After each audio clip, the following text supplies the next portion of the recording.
सत्र चलेगा। स्पीकर ने सदन में शोक प्रस्ताव पढ़ा। फिल्म कलाकार धर्मेंद्र और असरानी को श्रद्धांजलि दी गई। सदन में सीएम हेमंत ने दिवंगत हस्तियों को श्रद्धांजलि दी। तो शीतकालीन सत्र का आज पहला दिन है और आज पहले दिन शोक प्रकाश पढ़ा गया। आज दिवंगत असरानी और धर्मेंद्र को श्रद्धांजलि अर्पित की गई और ये पूरा शेड्यूल भी आप तक पहुंचा रहे हैं किस किस दिन क्या होना है। और आज के बाद की अगर बात करें तो शनिवार और रविवार अवकाश रहेगा, यानी कार्य दिवस नहीं होगा। और 10 दिसंबर को प्रश्नकाल के अलावा राजकीय विधेयक आएगा। तो ये पूरा शेड्यूल 5 से 11 दिसंबर तक शीत सत्र चलने वाला है। चर्चा के बाद पारित राजकीय विधेयक किया जाएगा। और आज सदन में सीएम हेमंत ने दिवंगत हस्तियों को श्रद्धांजलि दी।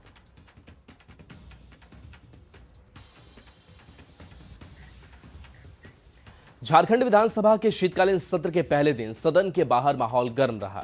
सत्ता पक्ष और विपक्ष दोनों ही सियासी अटकलों और विधानसभा में उठने वाले मुद्दों पर मुखर दिखाई दिए।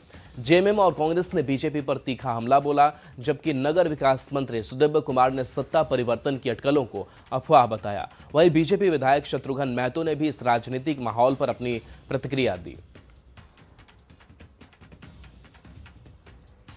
के परिचालन का है, सवाल इस बात का है कि कोचिंग में बच्चों और बच्चों के अभिभावकों को अन्यथा शुल्क न लिया जाए, उनको भ्रमित करने वाले विज्ञापन न दिए जाएं। और अलावे इसके मैं पुनः दोहरा कर कहता हूं कि शिक्षकों का कार्य शिक्षण का है, वो शिक्षा के कार्य में अपना ध्यान रखें। बाकी जगह अगर वो देखेंगे तो सरकार बाकी चीजों को भी देखेगी। इस बात से अवगत हूँ, बेरमो अलग जिला की मांग दशकों से हो रही है, मिलना चाहिए। और ये माननीय मुख्यमंत्री ने तो स्वयं कहा था कि सभी विधायक अपने क्षेत्र में जाएं, भ्रमण करें और कौन सा प्रखंड उनका दूरी में है, कौन सा जिला उनका माने जिला में कौन सा नया जिला बन सकता है, नया प्रखंड बन सकता है, इसकी सूचना दे। तो हमें लगता है सभी माननीय सदस्य शायद रिपोर्ट तैयार कर लिए होंगे। अगर कर लिए होंगे तो सबमिट करना चाहिए, हम भी सबमिट करेंगे कि मेरा कौन सा प्रखंड नया बनना चाहिए और कौन सा क्षेत्र मेरा नया जिला बनना चाहिए। देखिए, हम लोग सत्ता में हैं, हम लोग इस बात की तैयारी से आए हैं कि विपक्ष के हों चाहे सत्ता पक्ष के जो विधायकगण हैं उनके क्या सवाल हैं, जनहित के मुद्दों पर जो माननीय विधायक हैं वो किन बातों को उठा रहे हैं। कुछ विधेयक आएंगे, अनुपूरक बजट बहुत महत्वपूर्ण बात है वो है, और सत्ता के भी कुछ मुद्दे हैं, उन बातों को भी बहुत मजबूती से उठाया जाएगा। आए दिन इस तरह का हमारे यहाँ क्षेत्र में इस तरह की घटनाएं घट रही है, जो बहुत आसान हो रहा है, गैस रिसाव हो रहा है, वहाँ पर लोग त्राहिमाम है। आए दिन हम इस तरह हम लोग कराई कर रहे हैं और हम लोग पहले काम कर रहे हैं। बोल रहे हैं कि बहुत अहम जिम्मेदारी आपको दी गई है, सियासी जो नई सियासी परिवर्तन के लिए कुछ अहम जिम्मेदारी आपको दिया गया, कुछ ऐसी चर्चा है? देखिए, अभी ऐसा कोई चर्चा नहीं है, लेकिन उसमें अभी हम लोग कुछ क्लियर नहीं कर सकते हैं। इस बात हम बात करते हैं करेंगे। चल रहा है ना कुछ। झारखंड विधानसभा के शीतकालीन सत्र के पहले दिन सदन के बाहर आजसू विधायक निर्मल महतो उर्फ तिवारी महतो तख्ती लेकर प्रदर्शन करते दिखाई दिए। उन्होंने छात्रवृत्ति योजना बंद होने के खिलाफ विरोध जताया। न्यूज 18 से बातचीत के दौरान उन्होंने कहा कि राज्य सरकार का खजाना खाली है, इसी कारण सड़क निर्माण सहित अन्य विकास योजनाएं पूरी तरह ठप पड़ गई हैं। कि शीतकालीन सत्र के पहले दिन आजसू के जो एकमात्र विधायक है निर्मल महतो उर्फ तिवारी महतो, देखिए छात्रवृत्ति योजना को लेकर यहाँ बैठे हुए हैं, तख्ती लेकर प्रदर्शन कर रहे हैं विधानसभा के बाहर सीढ़ियों पर। ये दादा क्या है? ये 2-2 वर्ष से छात्रवृत्ति छात्र लोग को नहीं मिला है और छात्र लोग दर दर भटक रहे हैं। कितने लोग पढ़ाई छोड़ चुके हैं और छात्र लोग केटरिंग के काम कर रहे हैं, शादी में जाकर लाइट में जाकर ढोने का काम कर रहे हैं, खाना खिलाने का काम कर रहे हैं, टेंट में काम कर रहे हैं, अपना फीस जमा नहीं कर पा रहे हैं। छात्र लोग यहाँ पे मजदूरी करने तक बेबस हो गए हैं छात्रवृत्ति नहीं मिलने के कारण। सरकार लंबा लंबा सिर्फ बोलने का काम करता है, छात्र जो नींव रखता है पूरा देश और राज्य का, छात्र लोग उनको ठगने का काम कर रहा है। इसलिए छात्रवृत्ति तत्काल 2 वर्ष को देना सरकार को हम लोग मांग करते हैं। लोग सर्वदलीय बैठक में थे, सरकार के पास 1 रुपया नहीं है। खुद विधानसभा अध्यक्ष और ये देगा कहाँ से? अगर नौकरी भी दे रहा है कुछ वो पहले का नौकरी, हमको लगता है वो लोग को तनख्वाह भी दे नहीं पाएगा। जो कांग्रेस कोटे के वित्त मंत्री हो तो कह रहे हैं सरकार का खजाना भरा हुआ है, अफवाह उड़ाई जा रही है कि पैसा नहीं है। आप लोग एक रोड का काम बता दीजिए पूरा झारखंड में आरओ विभाग का, एक रोड का अगर बात बता दीजिएगा तो हम रिजाइन दे देंगे। आरोप लगा रहे हैं कि राज्य सरकार का खजाना खाली है, बता रहे हैं कि कोई भी विकास का काम नहीं हो रहा है, ठेकेदारों का भुगतान नहीं किया जा रहा है। ऐसे में जो खजाना में पैसे होने की जो बात कही जा रही है वो बिल्कुल गलत है। कैमरा प्रभाकर के साथ संजय कुमार सिन्हा, न्यूज़ 18 रांची।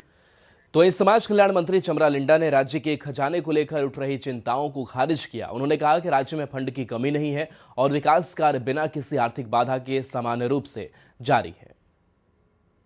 नहीं है, टेक्निकल प्रॉब्लम है। जब तक वहाँ से रेशियो नहीं आएगा देन ये रिलीज नहीं होगा। ऐसा प्रॉब्लम है, ऐसा टेक्निकल हमारे पास पैसा है, ओबीसी के लिए हमारे पास 500 करोड़ है भाई, मगर वो जब तक ओके नहीं करेगा तब तक ये मिलता नहीं है, मिल नहीं पा रहा है। समस्या को लेकर हमको दिल्ली जाना पड़ेगा। यस, दिल्ली जाना पड़ेगा, सेशन से जस्ट बात है। घाटशिला चुनाव में बड़ी जीत के बाद जेएमएम विधायक सुमेश सोरेन पूरे आत्मविश्वास में दिखे। न्यूज़ 18 से बातचीत में उन्होंने कहा कि क्षेत्र के समग्र विकास के लिए वह पूरी तरह से प्रतिबद्ध है। वहीं राज्य सरकार का खजाना खाली नहीं होने की भी बात कही। तो देखिए, खजाना क्या खाली हो गया, इस पर लगातार सवाल पूछे जा रहे हैं, जिस पर जवाब भी सामने आ रहा है। जेएमएम विधायक सुमेश सोरेन का भी बयान इस बीच सामने आया और उन्होंने क्षेत्र के विकास को अपनी प्राथमिकता भी बताई और ये भी कहा कि राज्य सरकार का जो खजाना है वो खाली नहीं है। सुमेश सोरेन जो पहली बार इस बार के विधानसभा में विधानसभा के शीतकालीन सत्र के पहले दिन यहाँ पर घाटशिला चुनाव में जीत हासिल कर पहुंचे हैं सुमेश सोरेन। सुमेश जी, कह सकते हैं कि पहला दिन रहा, कैसा रहा अनुभव विधानसभा का? बहुत बढ़िया रहा और सब कुछ ठीक ठाक रहा आज का दिन, और बाबा का आशीर्वाद से आज यहाँ तक पहुँचे, जनता का आशीर्वाद से यहाँ से पहुँचे और आशा करते हैं अभी भी सब बढ़िया रहेगा और सदन में हमारे जितने क्षेत्र की समस्या है उसको रखने का मौका मिलेगा, जिस तरह बाबा रखते थे इसमें मौका मिलेगा। कोई बात नहीं, खजाना खाली नहीं है। अब सभी विभाग में अलग अलग प्रक्रिया है, तो उनको देखा जा रहा है अपना जो सभी विभाग अपना कार्यक्रम कर रहे हैं। ये सुमेश सोरेन जी हैं और बता रहे हैं कि इस बार जो चूंकि घाटशिला विधायक जो पहुंचे हैं यहाँ पर चुनाव जीते, और साफ बता रहे हैं कि घाटशिला क्षेत्र का विकास करना उनकी जिम्मेदारी है, दबाव भी है और कहीं से भी खजाना खाली नहीं है और क्षेत्र का जो विकास है वो जो इरादा लेकर विधानसभा पहुंचे हैं वो करते रहेंगे। कैमरा प्रभाकर के साथ संजय कुमार सिन्हा, न्यूज़ 18 रांची। और इस बीच राज्य से बड़ी खबर, जहां नेता प्रतिपक्ष बाबूलाल मरांडी का बयान सामने आया है। विनय चौबे को लेकर उन्होंने बयान दिया है और कहा है कि सीएम हेमंत को हिस्सा नहीं मिला होगा। शराब घोटाला मामले में समय पर कार्रवाई नहीं हुई तो बड़ा बयान और बड़ा निशाना साधा है बाबूलाल मरांडी ने सीएम हेमंत सोरेन को और कहा है कि सीएम हेमंत को हिस्सा नहीं मिला होगा। तो नेता प्रतिपक्ष का यह बड़ा बयान सामने आया है और देखिए, लगातार यह मामला झारखंड की सियासत में चर्चा का विषय बना हुआ है। रांची से बड़ी खबर। पत्र लिखा, आज भी इस प्रश्न का जवाब सरकार की ओर से नहीं आया कि हमने जो पत्र लिखा फिर मुख्यमंत्री ने कार्रवाई क्यों नहीं किया, उस समय उन्होंने सतर्क क्यों नहीं हुआ। हम तो इस प्रदेश के नागरिक के साथ साथ झारखंड में मुख्यमंत्री भी रहे हैं और उस समय भी अब झारखंड विधानसभा में भले विधानसभा मान्यता नहीं दिया उस समय, तो हम विधायक दल के लीडर भी थे और मेरे पास जो जानकारी थी हमने सरकार के और मुख्यमंत्री के संज्ञान में पत्र लिख करके दिया और कार्रवाई नहीं किया। और बाद में अभी आप सबने देखा क्या हुआ। कांग्रेस के पूर्व प्रदेश अध्यक्ष बालमुचु ने झारखंड की राजनीतिक फेरबदल की अटकलों पर मुख्यमंत्री हेमंत सोरेन की चुप्पी पर सवाल उठाया है। उन्होंने कहा कि सीएम की खामोशी भ्रम पैदा करती है। दिल्ली दौरे और बड़े नेताओं से हुई मुलाकात पर बालमुचु ने स्पष्ट जवाब देने की मांग की। बोल देना चाहिए, ठीक है, प्रधानमंत्री से मेरे बोलना चाहिए, हम मेरा भाई 1000 करोड़ बाकी है, हम लेने जा रहे हैं, हम डिमांड कर रहे हैं, क्या दिक्कत है इसमें? सब लोग जाते हैं, मगर उसके बाद वापस भी आ गए और चुप्पी जो है ये कहीं भ्रम की स्थिति पैदा कर, ठीक है। तो ये सब जो घटनाएं हो रही है ये कहीं थोड़ा सा मैंने ये लगता है कि लोगों के बीच में आशंका पैदा करता है, कुछ अप्रिय घटना तो नहीं हो रही है। तो वहीं झारखंड में राजनीतिक फेरबदल की अटकलों पर स्वास्थ्य मंत्री इरफान अंसारी ने बड़ा बयान दिया। उन्होंने कहा कि उनकी जानकारी में इन चर्चाओं में कोई दम नहीं है, यह सिर्फ बीजेपी का एजेंडा है जिसका मकसद जनता को गुमराह करना और सरकार को काम नहीं करने देना है। मरीज को देख रहा है तो राज्य में अच्छा मैसेज गया है, न केवल जमशेदपुर बल्कि हम सभी जिलों में जाकर ओपीडी में हम बैठेंगे। ओपीडी में बैठने का मकसद ये है, एक तो डॉक्टर्स का मनोबल बढ़ाना और मरीज से संवाद होना। और आज से बड़ी खबर, जहां बीजेपी राष्ट्रीय अध्यक्ष जेपी नड्डा का दौरा है। आज से 2 दिन के देवघर दौरे पर नड्डा पहुंच रहे हैं। शाम के 7:30 बजे देवघर एयरपोर्ट नड्डा पहुंचेंगे। रात 8:45 पर प्रदेश कोर कमेटी के साथ बैठक होगी। 6 दिसंबर को बैद्यनाथ मंदिर में पूजा करेंगे और कल देवघर में नए बीजेपी कार्यालय का उद्घाटन जेपी नड्डा करेंगे। गुमला में बीजेपी कार्यालय का ऑनलाइन उद्घाटन करेंगे। कल कार्यकर्ता सम्मेलन को संबोधित भी जेपी नड्डा करेंगे और शाम 4:30 बजे एम्स देवघर के विकास कार्य की समीक्षा करेंगे। तो वहीं बीजेपी के राष्ट्रीय अध्यक्ष जेपी नड्डा के देवघर दौरे को लेकर बीजेपी प्रवक्ता प्रतुल शाहदेव ने बड़ा बयान दिया। उन्होंने कहा कि जेपी नड्डा के आगमन से कार्यकर्ताओं में जबरदस्त उत्साह है। प्रदेश पदाधिकारियों और कोर कमेटी की अहम बैठक होगी। बड़े राजनीतिक दल के जब राष्ट्रीय अध्यक्ष आते हैं तो ऐसे भी कार्यकर्ता उत्साह से भर जाते हैं, और एक ही नहीं, अगल बगल के राज्यों के भी कार्यकर्ता उत्साह से भर जाते हैं। आज शाम को नड्डा साहब आएंगे, प्रदेश पदाधिकारियों और कोर कमेटी के साथ देर रात बैठक होगी।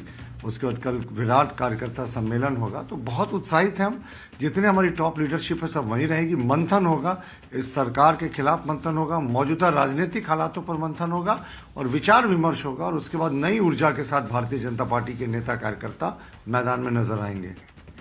और पलामू से बड़ी खबर, जहां मुरमा मलय डैम में बड़ा बवाल हो गया। पर्यटक और नाविक के बीच मारपीट हो गई। मोटर बोट के किराए को लेकर के विवाद हुआ। दोनों पक्ष के कई लोग घायल हुए हैं। पर्यटकों का नाविकों पर गंभीर आरोप है। नाविक पर शराब पीकर बोट चलाने का आरोप है। सतबरवा पुलिस मौके पर पहुंची है।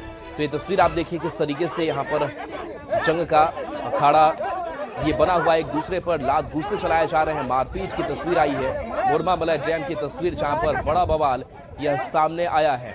बता दें कि मोटर बोट के किराए को लेकर यह पूरा विवाद हुआ है। दोनों पक्ष के कई लोग घायल बताए जा रहे हैं। पर्यटकों का नाविकों पर गंभीर आरोप है कि नाविक पर शराब पीकर बोट चलाने का आरोप। सतबरवा पुलिस मौके पर पहुंची, लेकिन तब तक ये घंटों मारपीट एक दूसरे के साथ होती रही। एक दूसरे के साथ देखिए कैसे थप्पड़ और मुक्के चलाए जा रहे हैं।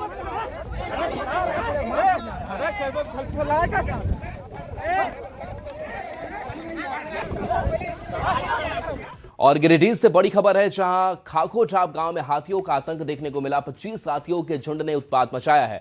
मकान तोड़कर अनाज ये हाथी चट कर गए। 2 मवेशी को हाथियों ने मौत के घाट उतार दिया। हाथियों की वजह से ग्रामीण दहशत में है। हाथियों का झुंड जंगल में ही डेरा जमाए बैठा है। प्रशासन से मुआवजा और मदद की मांग की जा रही है। तो ये तस्वीर, जहां पर देखिए घर क्षतिग्रस्त है, फसल को भी नुकसान पहुंच रहा है और लोगों की आंखें नम है, लोग दहशत में हैं। चीख पुकार मची हुई है, क्योंकि खाकोटाप गांव और इस गांव में कैसे हाथियों ने आतंक मचाया है, इस तस्वीर के जरिए आप देख सकते हैं।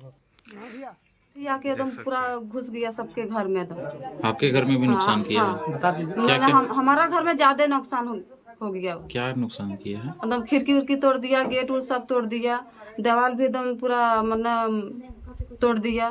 दीवार फट गया, पूरा एकदम टूट गया। मैंने कुछ करिएगा चाहे ना, हमको सरकार से है दिला दीजिए कुछ, मतलब हमको रहने वाला। अब हम इसको घर नहीं है तो अब कहाँ रहेंगे? मट्टी के घर में भी वह दशा होगी। सर्द मौसम में जमशेदपुर की खूबसूरती चरम पर है। डिमना लेक गुलाबी और सफेद कमल फूलों से खिल उठी है, जो सैलानियों का खास आकर्षण बना हुआ है। कोहरे की चादर पहाड़ियों को और मनमोहक बना रही है। डिमना डैम, चांडिल डैम और शहर के पिकनिक स्पॉट इन दिनों लोगों से भरे रहते हैं। नवंबर से जनवरी तक यहाँ की खूबसूरती उड़ीसा, बंगाल और बिहार से आए सैलानियों को खूब लुभा रही है। वेदर की बात किया तो बहुत ही अद्भुत है। हम लोग शुरू से रह रहे, बचपन से देख रहे, पिछले 16 साल की यही अद्भुत नज़ारा। आप बोलिएगा नैनीताल, उत्तराखंड, उससे ज्यादा खूबसूरती यहाँ मिलेगा। आप जरा सब कैमरा घुमा के देखिए, क्या खूबसूरत है।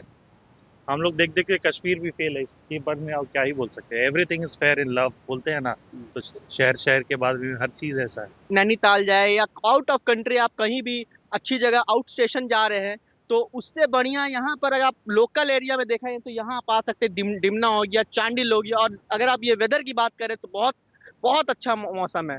मीन्स एक कपल्स आते हैं या फैमिली वाले जो भी आते हैं पिकनिक वगैरह देखने के लिए, करने के लिए, तो उसके लिए बहुत अच्छा मौसम है।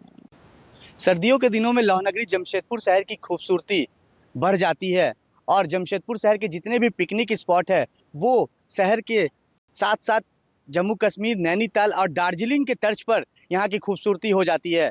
और इसे देखने के लिए सिर्फ जमशेदपुर ही नहीं, उड़ीसा, बंगाल और बिहार से भी बड़ी संख्या में सैलानी आते हैं। एक तस्वीर मैं दिखाने का प्रयास कर रहा हूँ, जहाँ अभी मैं मौजूद हूँ जमशेदपुर के डिमना लेक में, जहाँ ये खूबसूरत लेक जो है वो पूरी तरह से कमल के फूल के चादर में लिपटा हुआ है। और ये तस्वीर आप देख सकते हैं, गुलाबी गुलाबी कमल और जो सफ़ेद कमल है वो पूरी तरह से डिमना लेक के चारों तरफ जो है वो खिल चुके हैं, जो यहाँ के लोगों के साथ साथ जो सैलानी यहाँ आते हैं उनके बीच आकर्षण का केंद्र होता है। और आपको बता दूं कि जब सर्दी के दिनों में ठंड के साथ साथ जब कुहासे की चादर जो पहाड़ों को चारों तरफ से घेर लेती है, तो कहीं ना कहीं जमशेदपुर की खूबसूरती अपने आप में जो है वो लोगों के बीच आकर्षण का केंद्र रहती है। और साफ तौर पर लोगों का कहना है कि सच में जमशेदपुर की खूबसूरती इन दिनों सर्दियों के दिनों में दार्जिलिंग, नैनीताल और कश्मीर के तर्ज पर होती है। और सच में जमशेदपुर के साथ साथ अन्य सैलानी जो है वो कहीं ना कहीं जमशेदपुर की ओर आकर्षित होते हैं। न्यूज़ 18 के लिए जमशेदपुर से आशीष कुमार तिवारी। अगली खबर बोकारो से है, जहां नीलम नर्सिंग होम चास के संचालक से रंगदारी मांगी गई और नहीं देने पर अस्पताल में हंगामा और तोड़फोड़ की घटना हुई, जो सीसीटीवी में कैद हो गई है। आरोप है कि राकेश शर्मा, राजीव शर्मा, आशुतोष शर्मा समेत अन्य ने 10 लाख की रंगदारी मांगी और धमकी दी, जिसके बाद अस्पताल प्रबंधक ने चास थाना में आवेदन देकर कार्रवाई की मांग की। घटना पूरी तरह से एक भयादहन की घटना थी, एक रंगबाजी की घटना थी, और किसी न किसी तरह से नर्सिंग होम पर, हमारे सारे कर्मचारियों पर एवं मुझ पर एक भयादहन का प्रयास था कि तुमको जीना है तो मेरे छत्र छाया में जीना पड़ेगा, और मैं जैसे जैसे कहूँगा, जिस तरह की रंगदारी बोलूँगा तुम्हें देना पड़ेगा, और यदि नहीं दोगे तो तुमको हम जीने नहीं देंगे, गोली से उड़ा देंगे, या जो भी धमकियाँ थी वो धमकियाँ वो देते रहते, और पूरे संगठित तरीके से। राज्य में मचे सियासी हलचल के बीच पिछले 2 दिनों से मीडिया से दूरी बनाकर रखे सीएम हेमंत सोरेन का पहला पोस्ट सामने आया है, जिसमें मुख्यमंत्री ने पहेली के अंदाज में लिखा है, जिसको लेकर बयानबाजी भी तेज हो गई है। बीजेपी हमलावर है तो कांग्रेस इसे विकास के लिए सीएम का संदेश बता रही है। ये रिपोर्ट आपको दिखाते हैं। बिहार में हार और झारखंड में वार,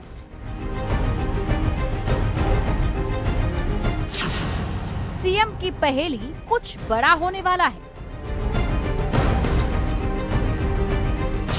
ये पहेली कब सुलझेगी? जी हां, झारखंड में मचे सियासी हलचल के बीच सीएम हेमंत सोरेन का पहला पोस्ट सामने आया है। सोशल मीडिया एक्स पर लिखा, आपके चेहरे की खुशी, आपके संघर्ष, आपके समर्पण का गवाह है। षड्यंत्र थोड़े समय के लिए सत्य को धुंधला जरूर कर सकता है, पर उसे कभी भी मिटा नहीं सकता है। सीएम के पोस्ट पर बीजेपी ने हमला बोलते हुए कहा, मुख्यमंत्री पहेली पहेली क्यों खेल रहे हैं? बीजेपी ने कभी नहीं कहा कि वो जेएमएम के साथ सरकार बनाना चाहती है। देखिए, माननीय मुख्यमंत्री जी किसके साथ पहेली पहेली खेले ये समझ से परे है। ना तो भाजपा ने कभी कहा कि उनके साथ सरकार बनाना चाहती है, फिर नेक इरादे और षड्यंत्र वाली ये जो बातें कह रहे हैं ये तो किसी से समझ में नहीं आता।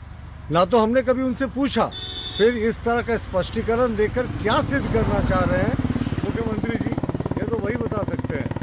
भारतीय जनता पार्टी ने स्पष्ट कर दिया कि किसी भी सूरत में झारखंड मुक्ति मोर्चा के साथ हाथ मिलाकर वो गंदे अपने हाथ नहीं करना चाहती। फिर भी मुख्यमंत्री जी नेक इरादों की बात कर रहे हैं, षड्यंत्र की बात कर रहे हैं, तो ना हमने पूछा लेकिन उन्होंने खुद ही जवाब दे दिया। वहीं इस मामले में कांग्रेस ने भी अपनी राय रखी। कहा, मुख्यमंत्री यही संदेश देना चाहते हैं कि कितना भी किसी भी तरह की अशांति आएगी, लेकिन हम विकास में बाधा नहीं पहुंचने देंगे।